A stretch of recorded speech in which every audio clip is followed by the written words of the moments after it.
So hey there, riding fans. Gonna do a little video here on some stuff going on with my Honda CTX 1300 Deluxe. There she is in all her glory. Sorry about the background noise. This guy has decided to sit there with his truck running, which is something I don't understand, but whatever.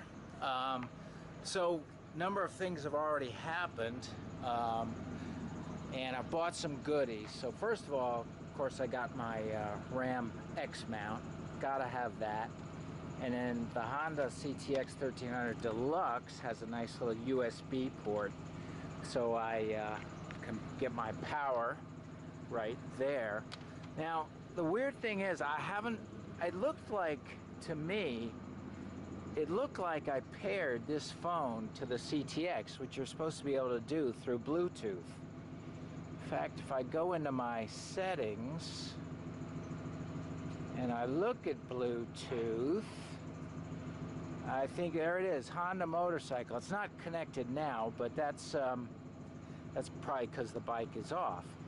I could only find one YouTube video on how to do the pairing. It was very hard to follow that video, but like I say, it did say it paired. It said it paired up, but then I try to play music and I can't get anything to come out of the speakers, and I've tried the different modes.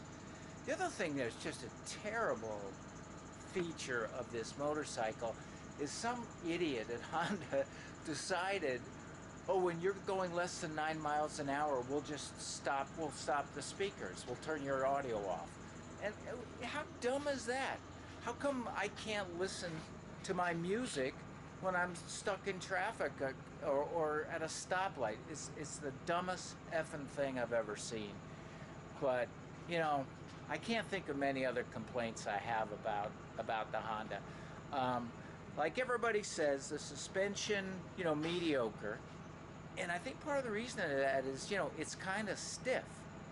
And I think it's stiff because in addition to being a bagger and a tourer and a cruiser, the thing is also a bit of a sport bike. So, you know, you want to lean it into some corners, which I've been doing, and, you know, you want that stiffness. Guys spend thousands of dollars to upgrade the suspension on this thing. Not my first choice. Maybe I'll get to it. I rarely keep a bike for more than a year or two. But, you know, I'd love to have a long-term relationship with this bike. It's that sweet. As everybody says online, these mirrors are absolutely useless. I tried putting some bar end mirrors on here, but they clamp right here in this gap, and these freaking bar ends turn, so the whole mirror just flops down as soon as you get any kind of wind. You know, driving down, you know, 40 miles an hour, much less 60 or 70. So I've got some handlebar clamp-on mirrors. I don't know if they're going to work or not, but, you know, I'll give it a try. And then I have my little goodie box here. So what we have is we have foam grips. I love foam grips. I got used to them with a Kawasaki Vulcan that I did some touring on, and I like foam grips. I'll see if these fit, see if I like them. I have the Luggage Rack. And this is a beautiful piece of equipment, and you know, it's gonna pop on right here. It's gonna give a little bit of a lip without even putting a backrest on there. Should make my wife and son happy. And that's about it. I got a digital tire pressure gauge, something I just needed. So I'm gonna throw some more accessories on this sucker and go for a ride. Motorcycle fans, that all went very nicely. Look at this. That is a nice piece of kit. This luggage rack couldn't be easier to install. 4 bolts. You just pop off some little covers here. 4 bolts, and then they got some nice plugs to clean up the look. Couldn't be simpler. I like these foam grips. You know, they're not much. They're pretty understated. But, you know, they're going to give me that extra bit of vibration help that I was looking for. Greatest trick ever. If you're installing grips, Purell.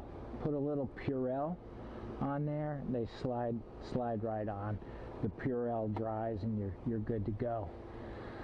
So that's about it for now. Mirrors coming. I don't know if I'll be able to use them or not.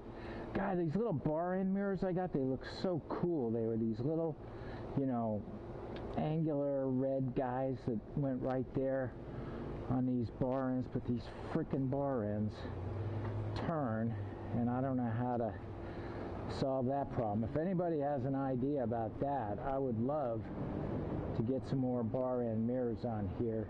The visibility was great.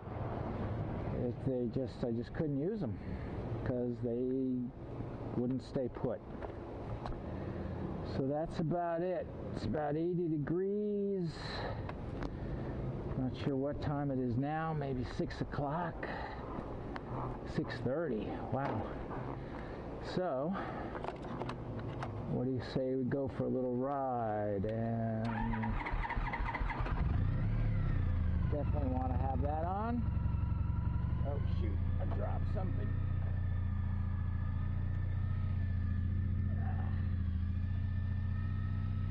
Oh, let's just look at the bike one more time. Ooh. All right, very good. 6:34. Maps pops up on my phone. You don't know where I'm going, Maps.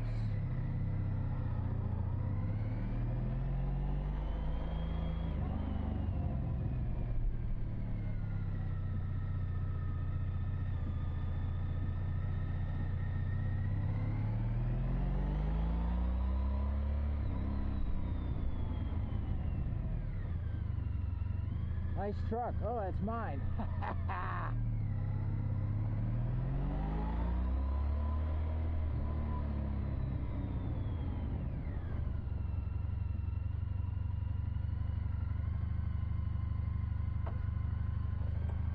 This bike weighs 100 pounds more than the Riker, but the Riker would open that gate, but neither of my motorcycles will.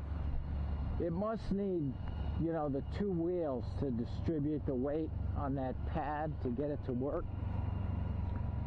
So that sucks.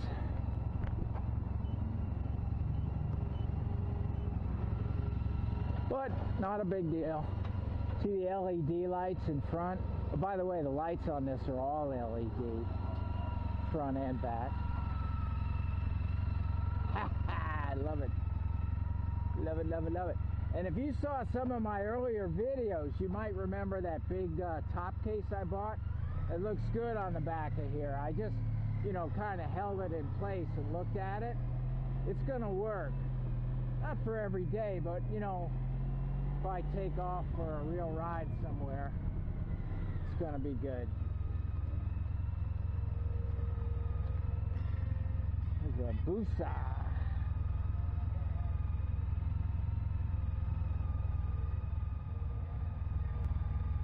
This Highway 501 is as bad as everybody says it is, man. You need a lot of patience. You got 5-minute lights on this road. It's amazing.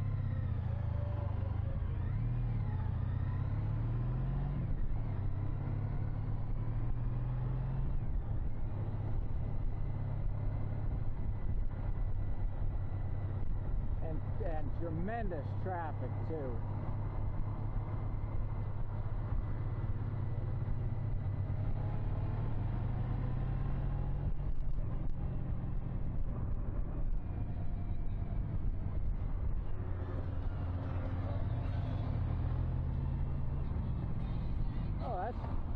It's a Gixxer 1300. Oh, that's a Hayabusa.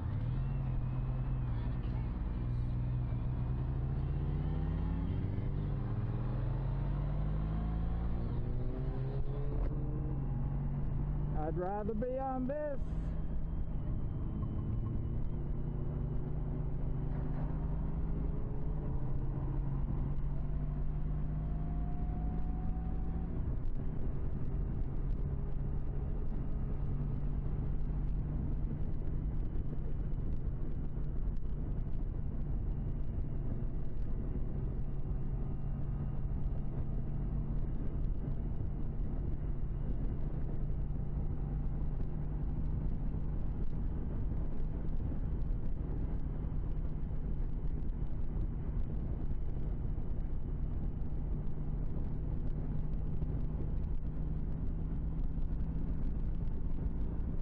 know if you can hear me, but it's really quiet and comfortable here.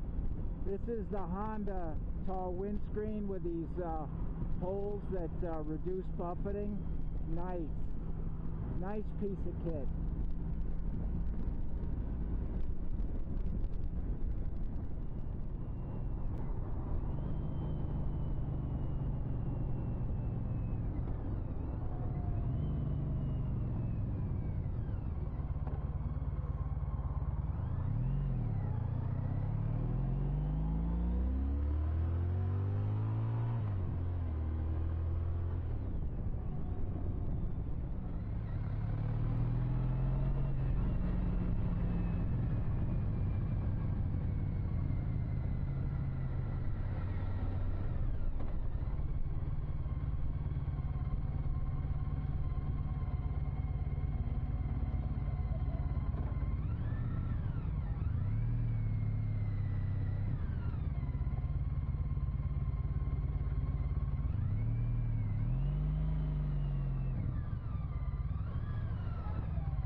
Nice bike.